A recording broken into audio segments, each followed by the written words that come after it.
Okay, it is 9:44 a.m. I did have a quick trade with SYSX, and I'm glad I was able to be a part of it, and I am watching it now to see if it can maybe try to hold itself above this 88.9 level because it just broke this level, and maybe it can try to continue the uptrend and maybe try to be a 10-cent stock, which would be pretty cool.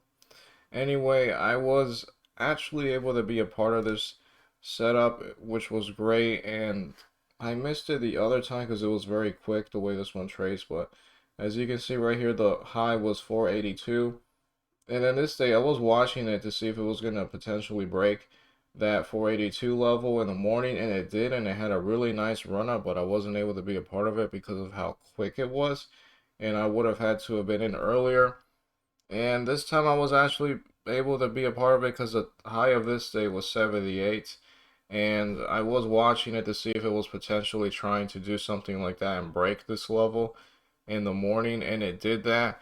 And I got in at 931 at 786. I didn't make very much because I had a very wide risk level. I thought, maybe worst case scenario, it gets right to the top and it has a big sell off and it's at 54, but maybe that was a little too exaggerative. But I think with maybe more experience, I can ideally try to call a better potential level where I would have to cut losses quickly and it's worst case scenario and it's not that low, and then I would be able to trade more shares. But I did well accordingly in terms of what I know right now, and I think that's fine, especially with the way NWBO, I had a really wide risk level and it actually got a bit below it. My setup right here, I don't want to get too carried away, but my setup right here, I thought worst case scenario, I'm out at the day low at 138 after trying to cut it. If it's breaking, I believe, below VWAP, I'm not extremely sure anymore. And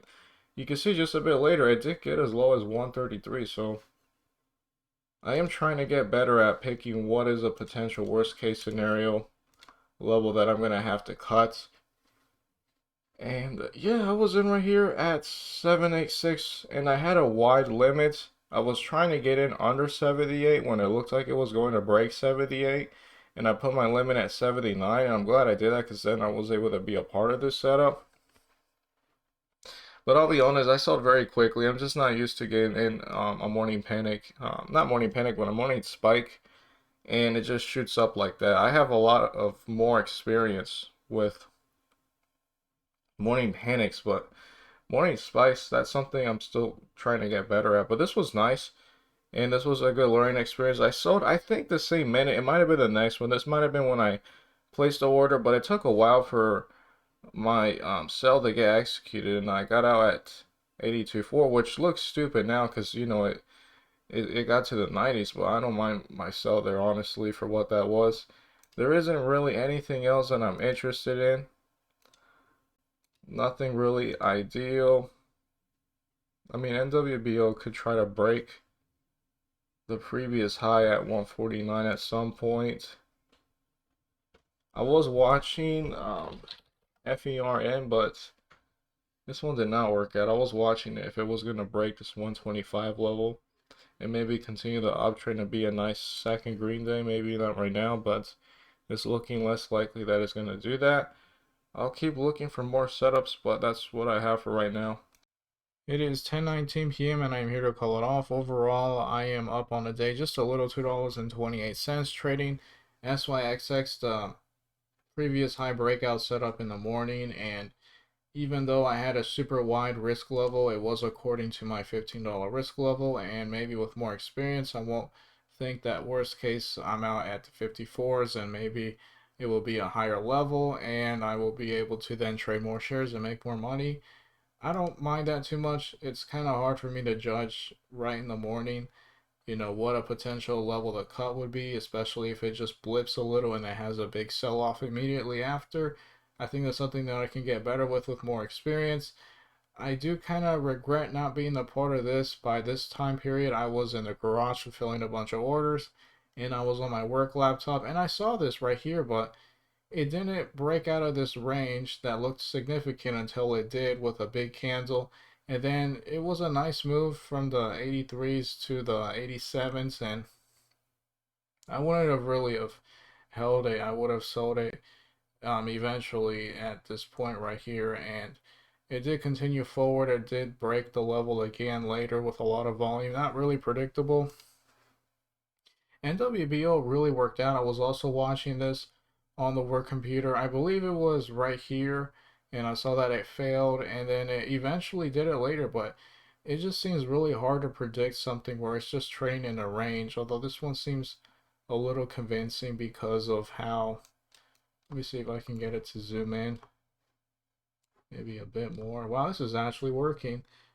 It kind of looked like it was maybe trying to build itself up and break out the way it had, like, as you can see, the average bottom was like this 142 level. Here was 141, and then at this point the average bottom was 143, and then right here it was starting to be like this 143 and a half level. Maybe this is something that I could have saw on the level 2 before it actually broke out and continued to make a move from the 144s to the 149s. And then I saw this, right? And, this thing did it eventually, but this was a lot less predictable. It was because of a big volume spike that got it to its highs. But I think that's still something cool to look at and to learn from for sure. And that was really about it. Again, I wish I could have been a part of this when I did this thing right here, breaking past VWAP. I don't regret missing too much these dips right here because they were a bit too random for me, but at the same time I do like how I dropped to the 70 level, and that was right around this previous level right here, so this was like support in that case, so that kind of gives it more of a probability that I could have done something like this. PRCX is going to continue to be a watch, although I don't want to trade it unless it does something obvious, like maybe break this 80 sub penny level and then maybe continue to do a follow-up breakout. That's really about it. You see, DWAC is what SYXX could have been, right? Where it breaks VWAP and it does something super nice. It did uptrend, but I would have liked it if it was more like this. Something crazy. And yeah, that's really about it. That's all I have.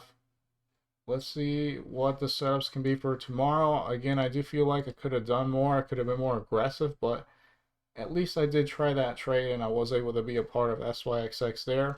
And again, maybe with more experience, I can trade something like that in the future with more shares and be much more profitable.